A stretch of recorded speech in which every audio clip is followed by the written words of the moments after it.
O Brasil ele sofreu muitas crises na década de 80, 90 com inflação, e a população naquela época via os imóveis como um ativo bem conservador e de preservação de capital. Então tá enraizado assim na cultura do brasileiro investir nos imóveis. E foi daí que surgiu os fundos de investimento imobiliário, né? Como fazer então que a população invista em imóveis de uma forma mais simples, né, e mais fácil, né? Então, por isso que foi constituída essa classe de fundos, e essa classe de fundos vem se desenvolvendo ao longo dos últimos 10, 15 anos, teve um crescimento muito grande, assim, tá?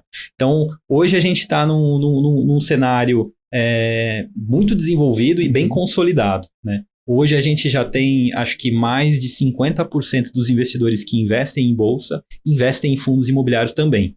Há 10 anos atrás, era praticamente 5% dos que investiam em bolsa investiam em FIIs. Hoje acho que esse número já beira mais de 50% já. Então hoje é uma classe bem difundida, para a maioria dos investidores que já conhecem a bolsa. As pessoas conheciam muito um fundo de renda fixa, conheciam um fundo multimercado, conheciam como aplicava num CDB ou numa LCI. Agora, como é que é um fundo imobiliário, né? Então os investidores no começo eles não conheciam como que essa classe funcionava, né? Ele é um ativo isento, né, de imposto de renda, é um ativo que ele é negociado em bolsa de valores, então é um ativo um pouco mais complexo do que os outros, né? E tudo passou por uma educação ao longo desses anos para os investidores entenderem como que esse fundo funciona. E além de como o fundo funciona, depois todas as subclasses de fundos imobiliários, né? Você tem fundos que investem em lajes corporativas, fundos que investem em ativos de logística, fundos que investem em empreendimentos residenciais. Então, existe depois toda uma dificuldade a quais são os ativos que aquele fundo investe o recurso que ele capta, né? Então, os influenciadores, os educadores financeiros foram fundamentais assim nessa passagem de informação para o investidor, né, para a pessoa física, para o pequeno investidor, né? E nós, como gestores, também precisamos participar mais desses eventos para poder trazer esse tipo de informação, né? Acho que nós temos bastante informações sobre esses fundos, nós que fazemos a gestão, né? Acho que a gente consegue trazer um pouco mais de informação e clareza de como que ele funciona, né? Os últimos 2 anos, aí, por conta do aumento da taxa de juros, de fato teve um menor tipo de informações divulgadas sobre fundos de investimento imobiliário, até por conta desse aumento na taxa de juros, que faz com que os outros ativos fiquem um pouco mais atrativos do que o fundo de investimento imobiliário, né? Então, os influenciadores, a própria mídia, as corretoras acabam tirando esse tipo de fundo de evidência, né, para tentar apresentar os outros produtos que estão mais rentáveis, né? Mas agora, retomando o mercado, né? A gente tendo um maior crescimento econômico, tendo maior redução aí na taxa de juros, de volta essa classe vai ser uma classe que vai ser bem atendida, né? Acho que todo mundo vai voltar a incentivar o investimento nesse tipo de produto, né? O juro mais alto ele concorre, né, com qualquer atividade econômica, né? E o mercado imobiliário ele é uma atividade econômica bem real, né? Então você constrói um imóvel, ele tem um custo, né? Você tem um custo de terreno, você tem todos os custos de materiais de construção e mão de obra, que ele, independente se o juros está alto ou está baixo, ele vai custar mais ou menos aquele mesmo valor, né? Só que a rentabilidade que a gente vai conseguir daquele ativo normalmente é sempre a mesma, né? Você construiu um imóvel, você tem um aluguel, aquele aluguel vai ser mais ou menos atrelado ao que o mercado está pagando naquele momento, né? Se o juro sobe muito, faz com que aquele ativo fique um pouco menos atrativo do que você deixar o dinheiro aplicado num outro ativo de renda fixa. E aí faz com que os investidores fujam para um outro tipo de produto, e aí esse produto ele fique um pouco mais, digamos, de lado, né? E de fato o aumento da taxa de juros é para isso mesmo acontecer na economia como um todo, né? É de fato para que a economia pare um pouco de atuar, de girar, e com isso a inflação caia, né? Então, essa ação do aumento de taxa de juros é de fato para os ativos reais darem uma parada, ter menos investimento em coisas reais, né? Dos fundos imobiliários, os setores que acho que rentabilizaram um pouco mais na época de juros mais altos, foram aqueles fundos de CRI, né, fundos de papéis, que na verdade são fundos que captam recursos dos investidores e emprestam esses recursos para o mercado, para outros incorporadores fazerem as suas atividades. Como o juros está mais alto, esses fundos conseguem investir a taxas mais altas. Só que taxas mais altas normalmente são riscos um pouco maiores. Tá?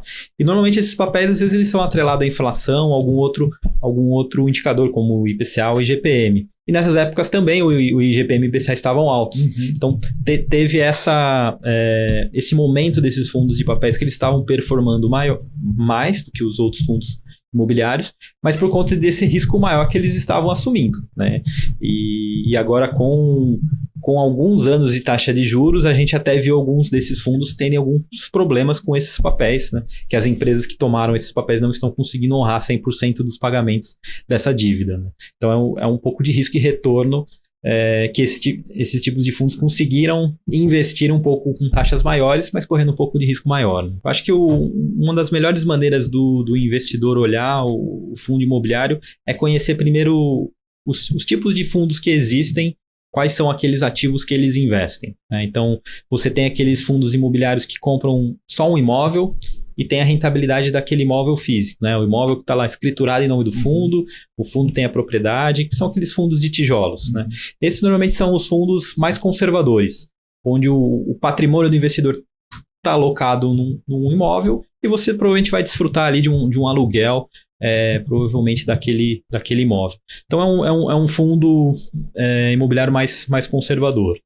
Você tem os outros fundos de outras classes, né? Então você tem um fundo de CRI, né? Que é um fundo de papel, é um fundo que investe emprestando recursos para algum empreendedor. Então ele é um fundo que tem um pouco mais de risco. Então você corre, na verdade, um risco de crédito do tomador, né? Essa dívida normalmente tem alguma garantia real sobre esse dinheiro que foi emprestado, mas normalmente é uma garantia, né? Então você vai ter que executar o seu devedor até você conseguir ter de volta esse imóvel para você depois leiloar e recuperar seus recursos, né? Mas também são fundos que têm uma rentabilidade um pouco maior e correm um risco maior assim, em sua carteira. E você tem alguns fundos como um fundo da Merit, que é um fundo de desenvolvimento, onde você faz um pouco de risco no meio do caminho disso, né? Você não está emprestando para um incorporador, mas você também não está só comprando imóvel pronto, né? Você está comprando um imóvel onde você está desenvolvendo, né? Você vai construir alguma coisa e depois vender, né? Então, você faz 100% da atividade dentro de casa, você corre um pouco mais de risco, porque você está comprando terreno, está aprovando um projeto, fazendo uma construção, e depois você faz a venda desse imóvel, né? Então, é um risco um pouco maior do que um imóvel só para locação, mas você consegue ter uma rentabilidade um pouco maior do que um fundo só de aluguel. Ele é um fundo onde você está comprando imóvel, então toda compra de imóvel você tem ali um risco, né? Você tem que fazer toda a análise jurídica para poder fazer essa aquisição. Você tem um risco para conseguir aprovar aquele empreendimento que a gente está desenvolvendo. Então, cada prefeitura tem a sua regra, né? Cada órgão público tem o seu prazo de análise. Então, você corre um risco do que aprovarem, quando você vai aprovar. Tem o risco quanto vai custar essa construção. Então, você tem ali um orçamento, um planejamento de quanto vai custar, mas ao longo da obra você tem ali 2, 3 anos de obra, pode ter oscilação de preços de quanto vai ser essa obra, e o risco de vender, né? Você tem uma projeção de quanto que você acha que você vende desse imóvel, mas só na hora que você efetiva a mesma venda que você vai ter exatamente o valor que você vai ter de rentabilidade, né? Então é um fundo que traz uma gama de riscos diferente ali para o investidor, mas são riscos muito bem calculados, assim, né? São normalmente riscos que você pode ter um prazo maior para receber, alguma negociação melhor que você precisa fazer com algum fornecedor. Então, no nosso histórico aqui desses 10 anos com esse fundo, você sempre tem alguma coisa que desvia da sua viabilidade, mas tem coisas que desviam para positivamente, tem coisas que desviam negativamente, e no final o empreendimento ele acaba indo mais próximo aí da sua viabilidade se você conseguir diversificar bem a sua carteira. A última mudança ali do Conselho Monetário Nacional, ele ajustou as emissões de CRIs, né? Que é uma classe de ativo que os fundos imobiliários compram, que são os fundos de papéis, né? De certa forma, o conselho ele deu uma restringida em quais são as empresas que podem emitir esses papéis e quais são os lastros que esses ativos, que esses papéis podem ter, né? Então, isso, de certa forma, vai dar provavelmente uma enxugada na quantidade de emissões de CRI que vão acontecer no mercado como um todo. Então, provavelmente, esses papéis de crises vão ficar um pouco mais escassos, né? Por conta desses papéis ficarem um pouco mais escassos, provavelmente as taxas de remuneração deles devem cair um pouco, porque mais investidores querendo procurar o papel, então esses papéis devem render menos, tá? Então, a gente imagina que essas mudanças do conselho pode dificultar um pouco para esses fundos de papéis encontrar esses ativos, né? Tem atrelado a isso também algumas mudanças que foram feitas nos fundos exclusivos, né? Uhum. Que no final do ano reduziram a isenção que eles tinham no Come Cotas, né? Então, acho que muitos investidores também que estavam dentro dessas estruturas de fundos exclusivos para ter uma redução da carga tributária, pode ser que eles migrem para outras classes de fundos que são isentas. Uhum. E o CRI seria uma dessas, né? Então, você vai ter mais investidores olhando um ativo que o conselho também reduziu essa quantidade de papéis.